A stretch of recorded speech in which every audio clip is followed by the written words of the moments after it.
¿Alguna vez te has parado a pensar que las ciudades están diseñadas para los adultos y para los coches? ¿Te das cuenta de que cuando caminas por una acera apenas si te puedes detener e incluso atarte los cordones? Pues el libro de hoy nos hace reflexionar mucho sobre ello y sobre el papel de nuestros niños en la ciudad. El libro de hoy se llama Cuando los niños dicen basta y está escrito por Francesco Tonucci. Así que bueno, buenos días, mi nombre es Cristina y hoy os traigo una lectura muy interesante.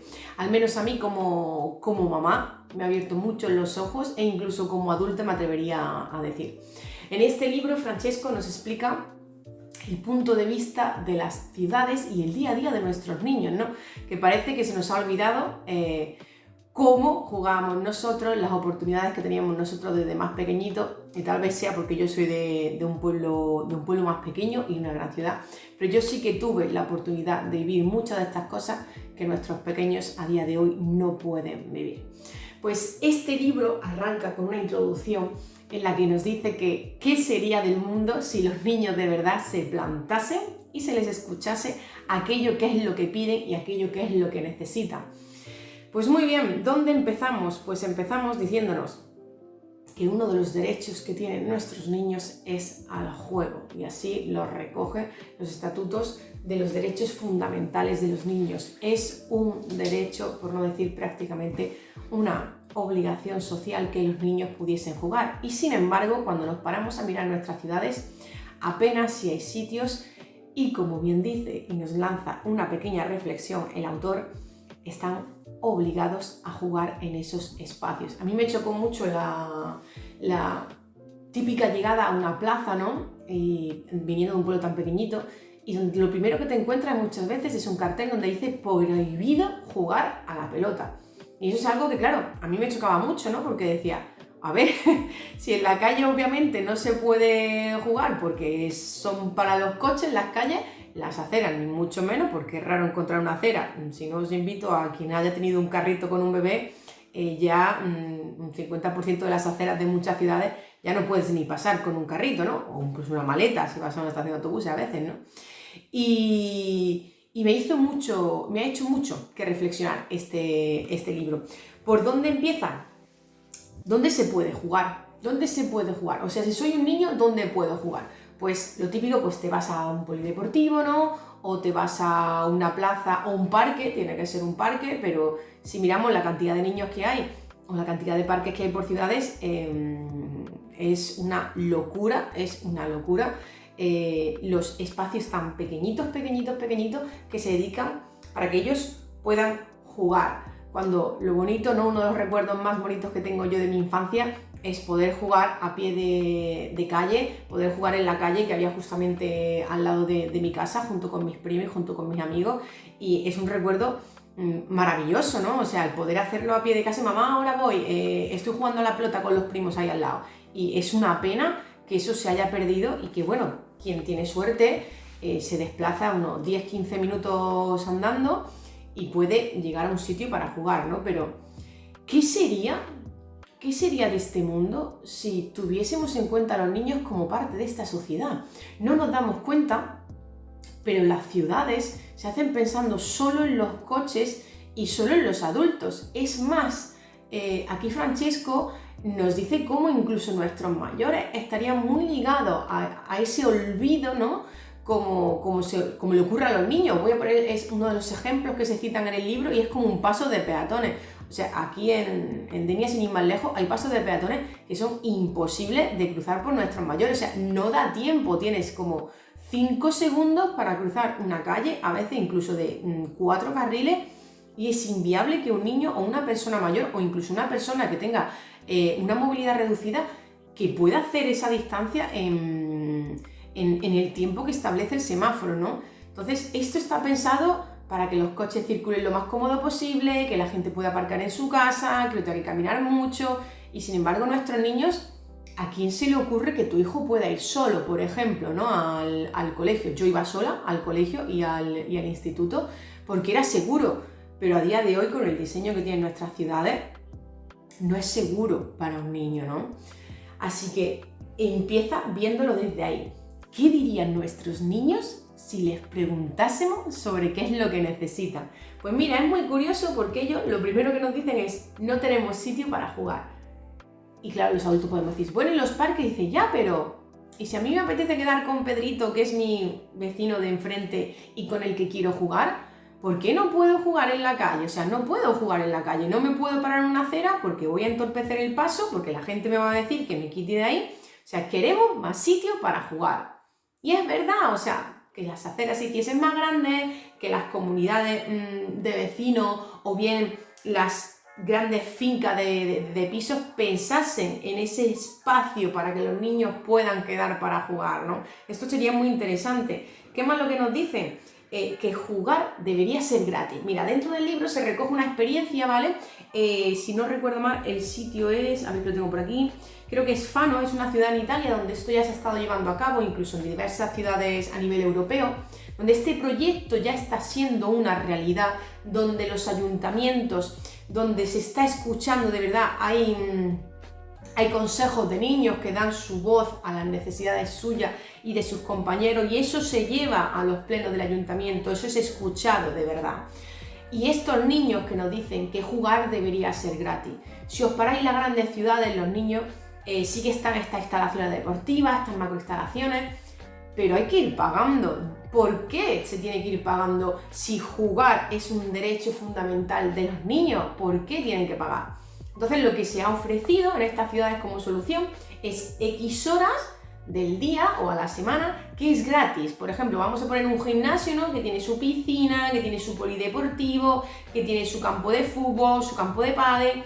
Pues se abre X horas al día donde es completamente gratuito para los niños usar las instalaciones libremente, como ellos quieran. Y esto ya se está llevando a cabo en algunos sitios. ¿Por qué no? Imaginaros, yo pago una cuota del gimnasio, pues a mí no me importaría, pues ya que lo estoy haciendo, que una hora, ¿no?, se ofrezca eso para que los niños puedan jugar, para que los niños que viven cerca de esa instalación puedan quedar con sus amigos, que se puedan divertir, que usen ese espacio que ya está creado con el beneficio que puede reportarle a ellos, y no solo pensar en esos adultos que ya tienen pues ese poder adquisitivo, porque seamos honestos, no todas las familias, lamentablemente en esta sociedad, pueden permitirse pagar clases extraescolares o poder tener un coche que los desplace a ese sitio con el coste de dinero y de tiempo que a veces puede suponer. Así que ahí es lo que nos dice. Y las escuelas, nos lanza otra reflexión, las escuelas no es jugar gratis. No es lo mismo ir a clases de fútbol, ¿vale?, que incluso dependiendo del entrenador, a veces se les olvida que son niños y lo que quieren es jugar, que no todos quieren ser o sacrificarse para ser un Cristiano Ronaldo o un Messi el día de mañana. Y que ya hay una competitividad, ya hay un tienes que hacer las cosas así porque sí. ¿Dónde quedó aquel? Una pelota, 2 piedras o 2, recuerdo, yo hacía las porterías, las hacíamos muchas veces en el recreo, ¿no?, con el papel de aluminio que sobraba de los bocatas, pues marcábamos los postes para jugar, y aquello para mí era una pasada, ¿no? O bueno, yo tuve la suerte en mi pueblo de que más o menos éramos familia, nos conocíamos, y cuando jugábamos al escondite pues valía la casa a todo el mundo, que bueno, pobrecito a quien le tocaba buscarnos, ¿no? Pero eso, abrirlo, o sea, pasar de decir no solo que sea por obligación, no que todo tenga que ser reglado, sino que ellos lo descubran, que inventen las reglas, que demos paso a esa imaginación, ¿no?, de los niños, que eso se lleve a cabo. Cuán importante, ¿no?, nos dicen los psicólogos que es ese trabajo de la imaginación, ese romper el aburrimiento. Pero realmente le damos esa opción a nuestros niños, o son los grandes olvidados de nuestra sociedad. Nosotros también fuimos niños hace tiempo, y es probable que pese a todo lo que trabajaron nuestros abuelos, se divirtiesen aún más y jugasen aún más de lo que están haciendo nuestros niños. Están obligados a jugar en espacios muy determinados. Este es el sitio donde tienes que jugar. No se les deja ni siquiera que exploren el entorno, que un banco se convierta en una montaña a escalar, que el paseo al colegio es una aventura a Indiana Jones, sorteando pruebas y sorteando obstáculos. No se puede porque no están contemplados dentro de ese desarrollo de la ciudad.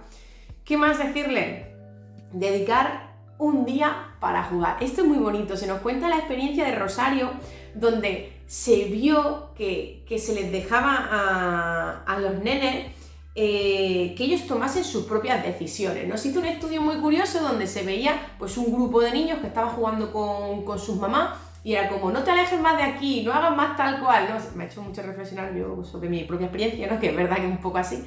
Y luego otro grupo de niños que estaban con los abuelos, pero bueno, estaban con los abuelos, pero claro, los abuelos jugando al ajedrez en una parte y los niños pues jugando en el parque, pero pues a su puñeterísima bola.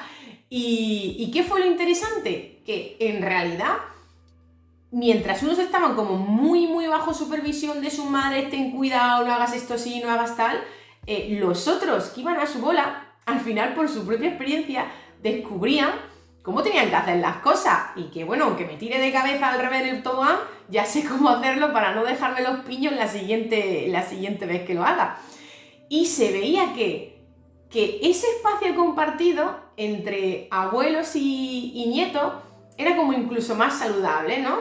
En el aspecto de que los niños descubrían a través de su propia experiencia qué era lo que sí que podían hacer o dónde estaban los límites, y que también los abuelos disfrutaban de ese espacio compartido, ¿no?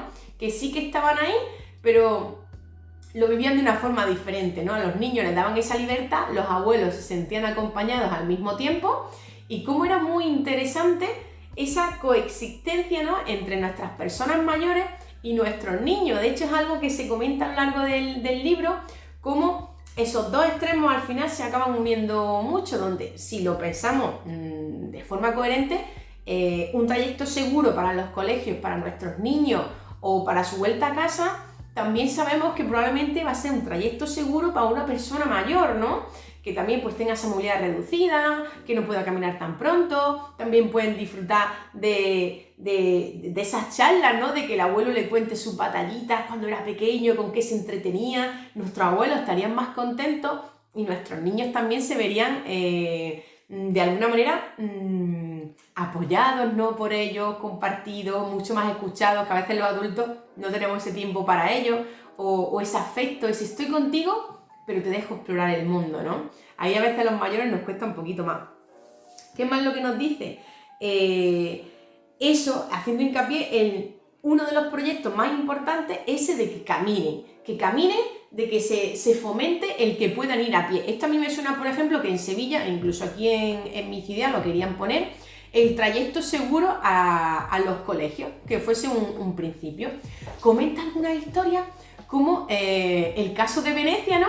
Que los niños allí, los padres no les regañan, ¿no? No sé si lo saben, en Venecia hay muchos puentes, claro, hay muchísimos canales, y esos niños se han criado desde bien pequeñitos, sabiendo pues que no tienen que acercarse demasiado. Ellos a través de su experiencia ya controlan todo eso. Entonces, claro, a la gente de fuera le choca mucho en plan, oye, es que no hay barandillas, es que no hay tal, es que los niños se van a caer. ¿Y qué dice la gente del lugar? Que eso no es así, porque esos niños ya saben que eso está ahí, se han criado desde bien pequeños con eso y han aprendido con su experiencia que pueden hacerlo tranquilamente. ¿Qué es lo que ocurre? Esto a mí en el entrenamiento me suena mucho. Esa persona que constantemente le está dando feedback en cada repetición, que siempre está diciendo cómo hacer las cosas, al final cuando la dejas sola no sabe hacer nada. O sea, porque como tú siempre le dices todo, cómo tiene que hacerlo, cómo tiene que poner las rodillas, en qué tiene que estar pensando, qué ha hecho bien, qué ha hecho mal.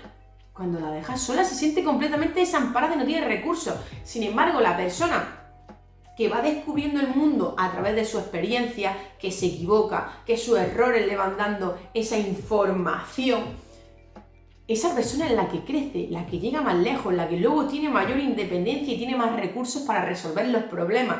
Entonces, fijaros esto, a nivel de nuestros niños a día de hoy, los sobreprotegidos que los tenemos en muchos aspectos, la burbuja en la que lo queremos criar.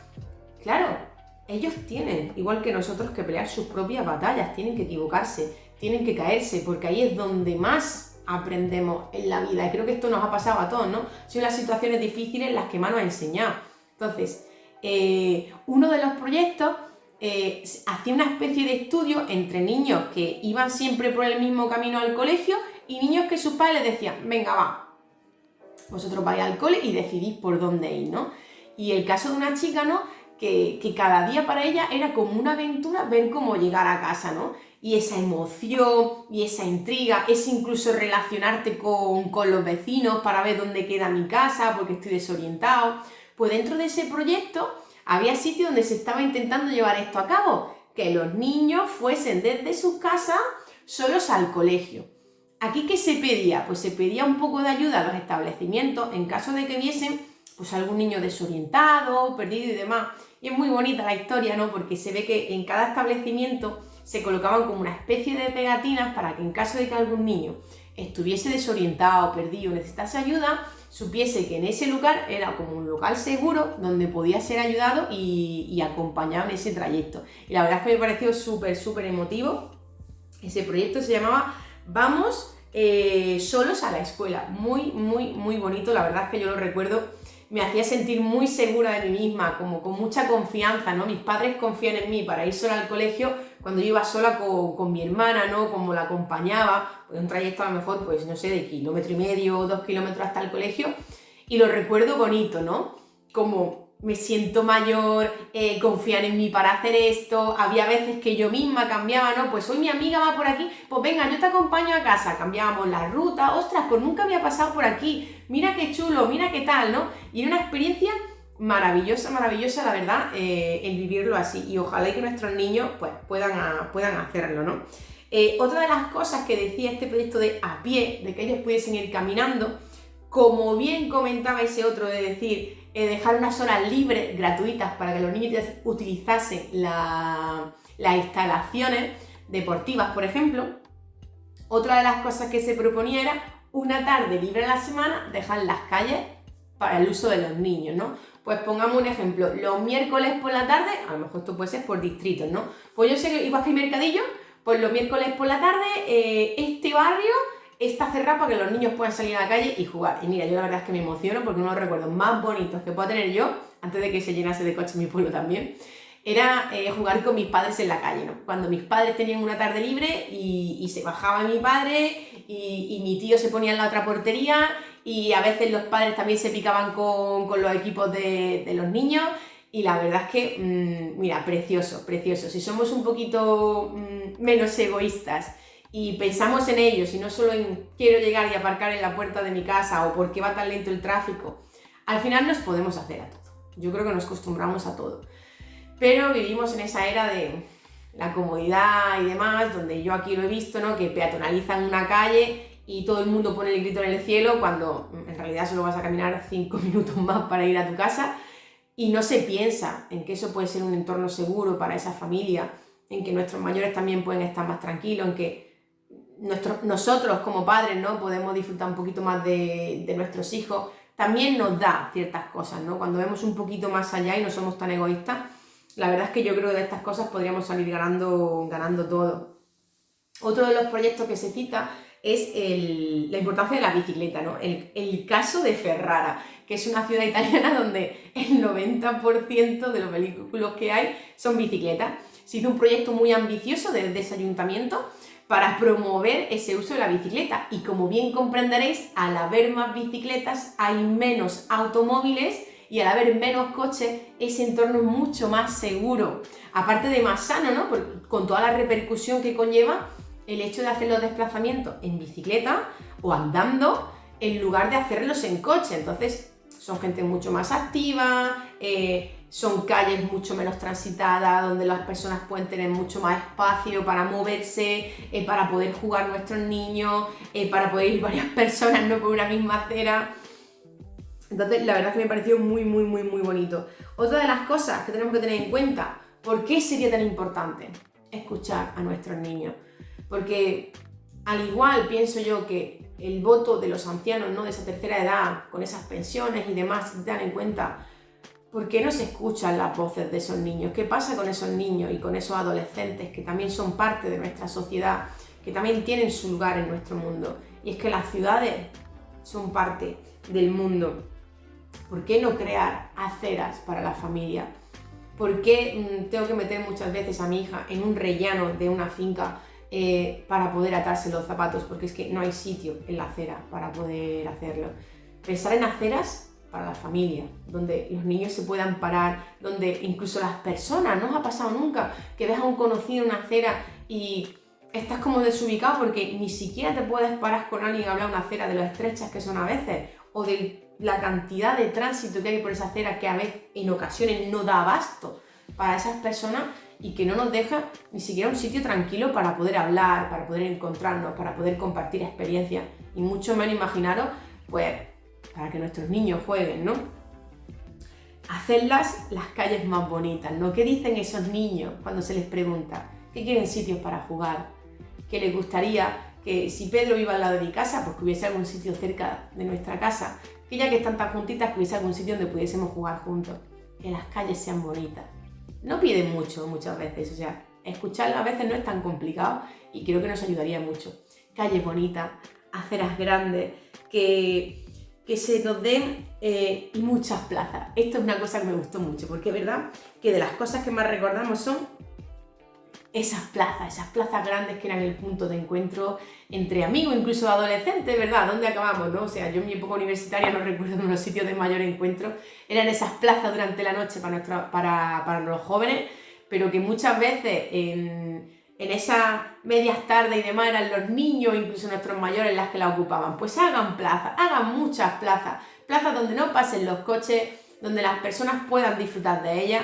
Y aunque está bonito que en las plazas y haya terrazas de los bares y demás, que también sea un sitio de respeto para que la gente se encuentre, para que la gente, para que nuestros jóvenes, nuestros niños jueguen a la pelota, a lo que quieran, que se les respete eso, ¿no? Hagamos más plazas. Otra de las cosas, si construís no podemos jugar y si no jugaremos en la calle. Una de las frases que dicen esos niños es: si no dejáis de construir, la verdad es que nos quitáis esas zonas de juego. Esto yo lo veo mucho en las ciudades, ¿no? Donde había un descampado y dices, ¡buah! Pues quedamos ahí, jugamos, hacíamos nuestras propias casitas, ¿no? Allí cerca de donde yo vivía en mi pueblo.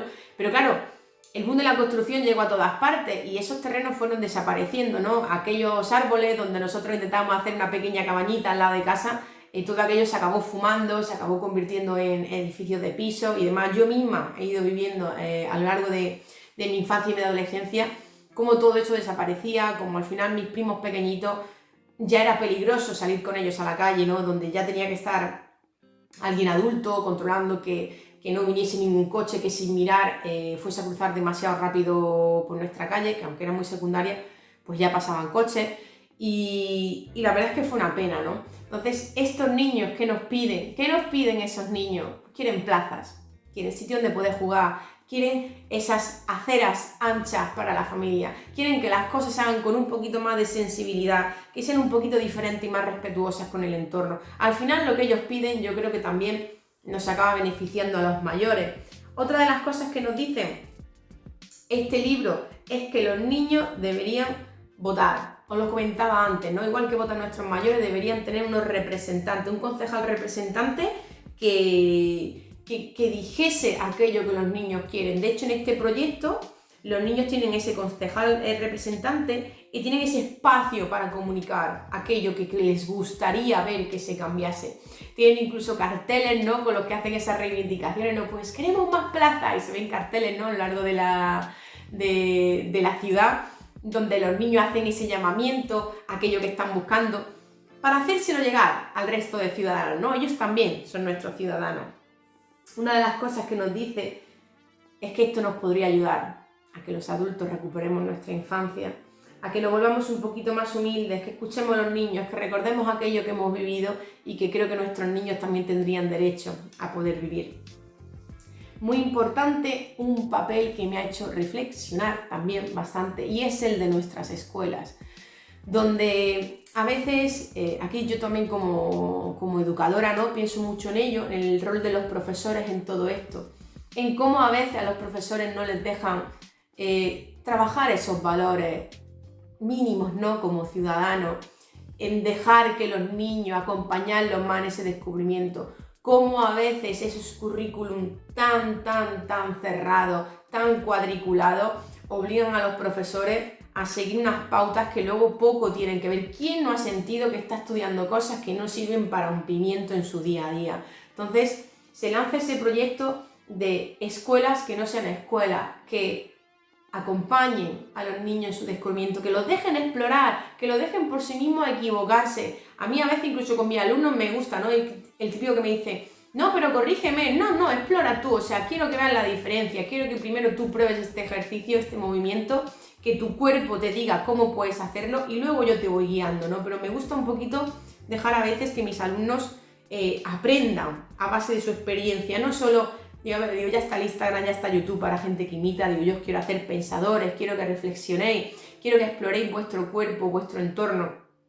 Entonces, que esos niños dejasen de ir a la escuela solo como un sitio donde absorber y repetir patrones, sino como un sitio donde explorar ese entorno, donde explorar la sociedad en la que vivimos, la cultura en la que vivimos, acompañarlos, no obligarlos a siempre seguir estas pautas, sino a dejarles a ellos ese espacio que de forma activa tomen las riendas de su aprendizaje, de qué es lo que les va a beneficiar o qué es lo que a lo mejor no les reporta tantos beneficios, ¿no?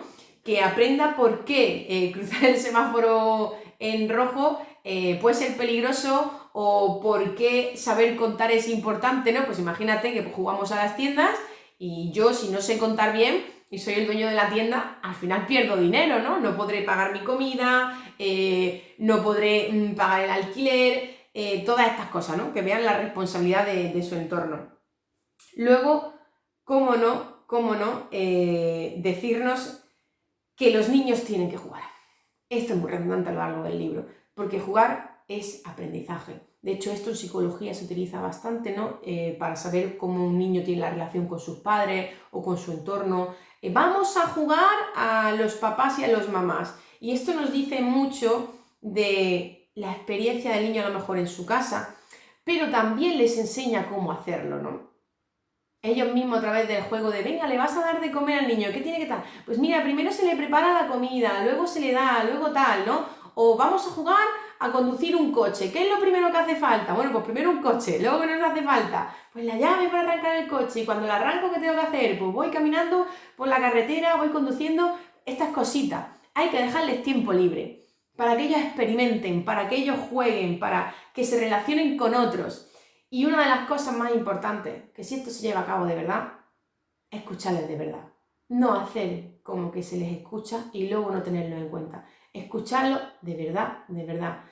¿Qué es lo que necesitan ciertamente? Ese espacio, esa importancia de ser escuchados, de que su palabra sientan que también cuenta.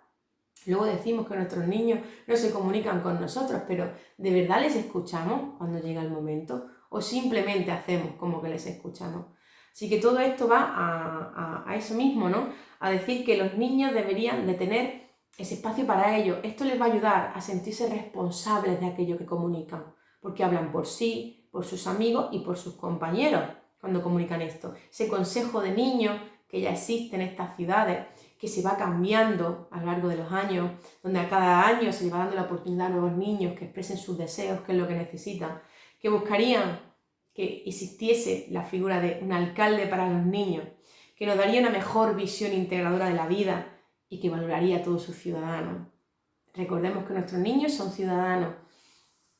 Una de las cosas que nos dice al final del libro es ya son ciudades donde esto se está llevando a cabo, ese progreso cómo ha ido de poco a poco, cómo se han creado esos consejos, en qué existe, cuál es su papel, de qué manera se lleva a cabo aquello que estos niños proponen para sus ciudades y cómo esas ciudades, en un principio muy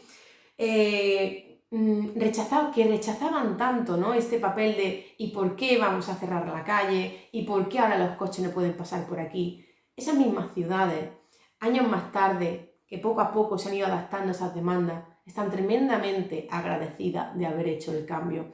La satisfacción de esas personas que al principio eran tan reacias a ese cambio, ha cambiado por completo su visión después de probar todo esto. Así que, de verdad, si con algo me quedo del libro, es lo primero, que no se nos olvide el derecho de nuestros niños a jugar. Segundo, que no se nos olvide que son ciudadanos de este planeta y nuestro futuro y deberíamos cuidarlo desde el juego, desde darles su propio espacio, decirles que de verdad importan. Y si tanto nos importan, deberíamos de hacer un poquito más por ellos para que se sientan respetados, que se sientan incluidos en nuestra sociedad y que como consecuencia de todo eso veamos que muchas de estas cosas también van a beneficiar a nuestros mayores, que son de los grandes olvidados. Estas ciudades que solo parecen estar diseñadas para vivir deprisa, para vivir rápido, para esos adultos que nos movemos normalmente en coche, demasiado a prisa para fijarnos incluso en los árboles o las farolas que hay en una calle. Deberíamos pensar en nuestros mayores, en que un día vamos a ser mayores nosotros también y que esta ciudad debería dar respuesta a los pequeños y a los más mayores.